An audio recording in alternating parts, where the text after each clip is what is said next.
It's now 2 months since the unspeakable horrors of the Hamas terrorist attack were unleashed on vulnerable communities in southern Israel.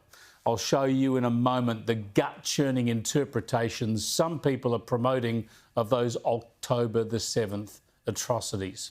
For now, the fighting and trauma continues in Gaza as Israel tries to eliminate Hamas terrorists. The bombings in Gaza are intense, and undoubtedly and tragically there will be civilian casualties. But the number of innocents killed is unknown, and any numbers coming out of Gaza are controlled by Hamas and simply cannot be trusted. They form part of the terror group's propaganda war, and too many in the media and elsewhere are happy to parrot their numbers and echo their claims.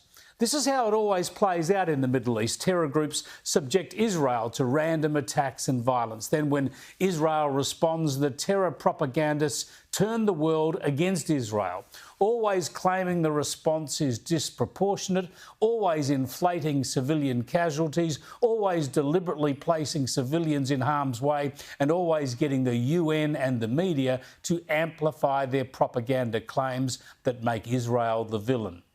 Islamist extremist groups only exist to eradicate Israel and the Jewish people. That's in the Hamas Charter. Hamas is not interested in a two-state solution. They cannot abide coexistence. Yet they manage to marshal public support, particularly from the political left, as if they represent Palestinian aspirations for statehood.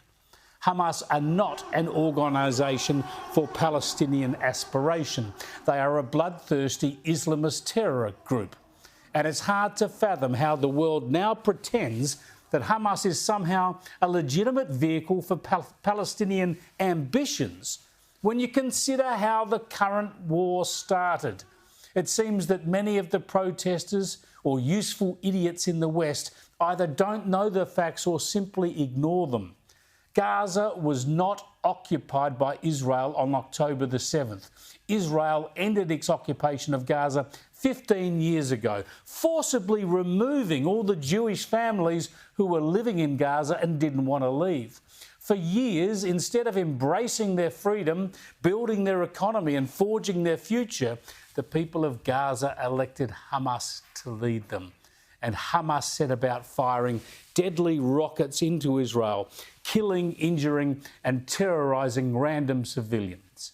And Hamas has built tunnels, it's commandeered aid allocations, accumulated weapons, and it's crushed any dissent on the threat of death.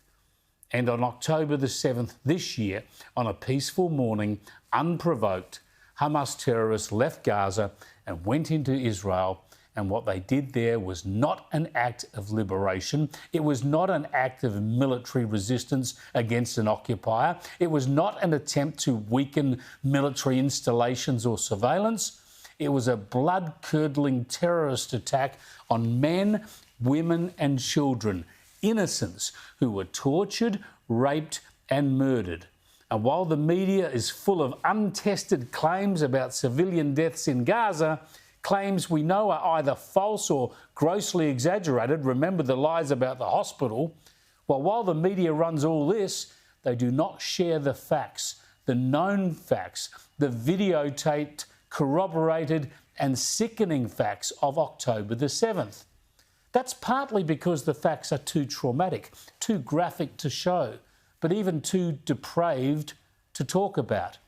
I've seen much of it on video and I've seen eyewitness accounts that are just too disturbing to broadcast and that I can never unremember.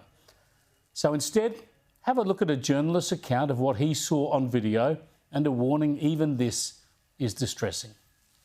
Children are being hunted down and killed. There are old people who are hunted down and killed. I mean, like running through a village, trying to find them and then killing them and then continuing to shoot them after their death. What became of some of the people we didn't see die?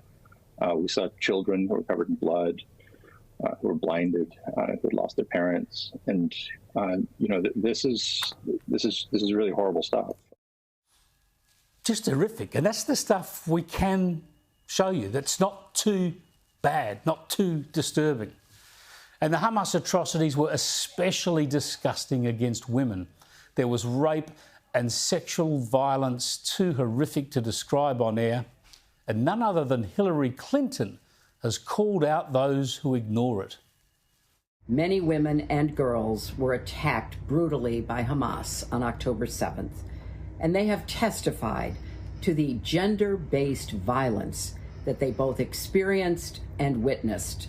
It is outrageous that some who claim to stand for justice are closing their eyes and their hearts to the victims of Hamas. And don't forget, never forget the hostages. We've seen the video footage, some of it shot by the terrorists themselves as they took young women at gunpoint and even mothers and their babies. Some have been traded back to Israel in exchange for the release of Palestinian criminals. Others have been killed. Another 138 still await their fate. This is not the act of an oppressed people seeking freedom. This is not a reaction to being occupied. Yet at New York's Columbia University, one planned student event referred to October the 7th as a counter-offensive. A counter-offensive. What a disgusting insult to the babies, young women, mothers and fathers slaughtered for nothing other than being Jewish. That event has been cancelled or at least renamed, but the sentiment seems widespread, especially in universities. It's sickening. Listen to these students at the same university glorifying this terrorism as some kind of revolutionary act. On October 7th, the Palestinian liberation fighters demonstrated their refusal to be dominated.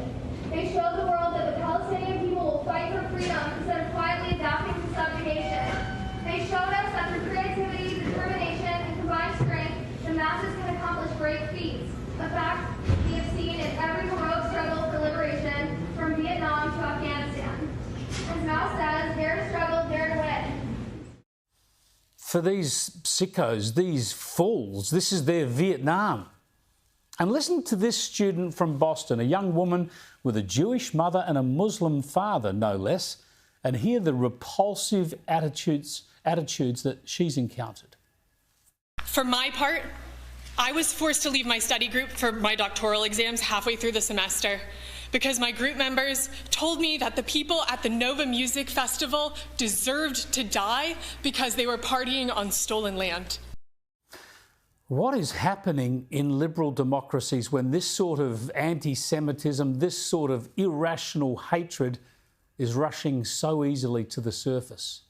The animalistic atrocity of October the 7th should not be used by anyone, including activists in the West, to push the political aim of Palestinian statehood. This was a deliberate attempt to inspire Islamist extremism and Jew hatred everywhere and to ensure that bloodshed and chaos continues in the Middle East.